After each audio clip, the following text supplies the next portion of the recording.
It is not the event itself that troubles us, but our view of it. Epictetus said, "Is there a genuine impact this debate is having on your morals, well-being, or something important in your life? Or is it just a tiny irritation, a stone in the road instead of a mountain to be conquered?" By concentrating your efforts on genuinely significant matters, you can address them with greater effectiveness and focus. The Marcus Aurelius principle: quiet can be beneficial at times. Acknowledge the power of letting go. Not deciding at all is often the best course of action. According to Marcus Aurelius, it is often enough to hold your tongue and let things pass simply.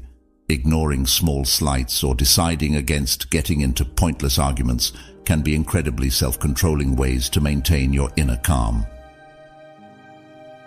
The cost-benefit analysis of Stoicism. Analyze the advantages and disadvantages. Every conflict has a price regarding mental effort and possible outcomes. Compare the likely emotional costs of losing the disagreement with the potential rewards of winning. Is the cost of triumph justified? The purest kind of strength is sometimes knowing when to give up with dignity. Recall, selecting your battles strategically does not imply weakness or indifference. It's about realizing how limited your time and energy are and using them wisely. By applying this Stoic knowledge, you may navigate life's battlefield more focused and save your strength for the moments that matter. Number 3. Speak with calm and clarity. Imagine yourself facing your opponent with your words prepared for war rather than your weapons drawn.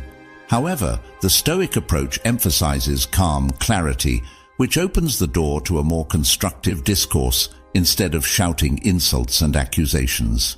This tactic, which draws from the insight of Stoic thinkers such as Seneca, is centered on adequately expressing your demands and concerns to promote understanding and reduce hostility. The following are the main components of communication that draw inspiration from Stoicism.